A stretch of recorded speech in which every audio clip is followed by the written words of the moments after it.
नमस्कार। जब भी हम योग क्रियाएं करते हैं बैठने की स्थिति पर गौर किया जाता है।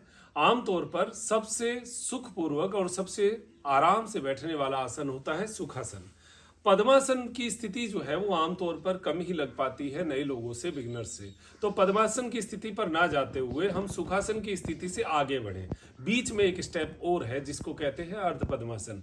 जब भी आप किसी आसन में बैठते हैं, जैसे ये सुखासन में बैठे हैं और आपकी उम्र 40-45 के आसपास है, तो यहां तक बैठना भी उसके बाद में थोड़ा सा और धीरे धीरे हार्ड होता जाता है।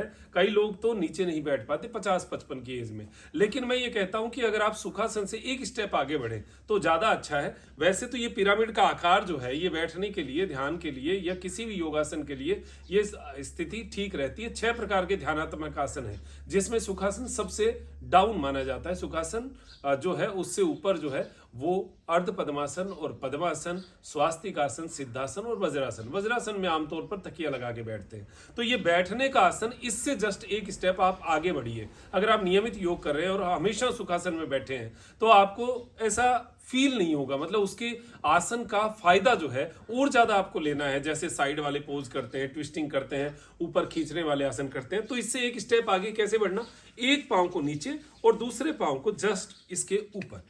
ये अर्ध पद्मासन आप बैठ के देखिएगा, आपको थाइज में एक अच्छा सा खिंचाव महसूस होगा, पाँव में एक अच्छा खिंचाव महसूस होगा। ये केवल क्लिक होने की बात है। बैठ जाते हैं सभी, लेकिन थोड़ा सा क्लिक नहीं होता तो हम सुखासन में बैठ जाते हैं। हमें लगता है अर्ध पद्मासन में क्या है, ठीक है, एक जैसा सही है, लेकिन एक जैसा नहीं है। आप एक बार जैसे आधी क्रियाओं में आप अर्ध पद्मासन में लेफ्ट लेग को ऊपर रखकर बैठिए, कमर एकदम सीधी, इससे और ज्यादा सीधी होगी आपकी कमर, और लेफ्ट लेग को फिर डाउन करके राइट लेग को ऊपर करके बैठिए। ये आपका अर्ध पद्मासन हो जाता है। यानी एक स्टेप आप योग की सही विधा में आगे बढ़ चुके हैं, सुखासन से जस्ट आगे बढ़ चुके, बिगिनर से थोड़े आगे हो गए। तो ये अर्ध पद्मासन का जो प्रभाव है इसका आपको बहुत अच्छा मिलेगा। कारण भी है कि आपका जो शरीर का डायमेंशन है, सुखासन में आप देखिए इस डायमेंशन में न्यून कोण बनता है, यानी 90 डिग्री से कम का कोण बनता है। लेकिन जैसे ही आप ये अर्ध पद्मासन में आते हैं तो आपका ये एक पांव से तो एकदम 90 डिग्री का बन जाता है, 90 डिग्री का, और ये थोड़ा सा कम रहता है। यानी सुखासन से एक स्टेप आगे आपकी आंतें जो है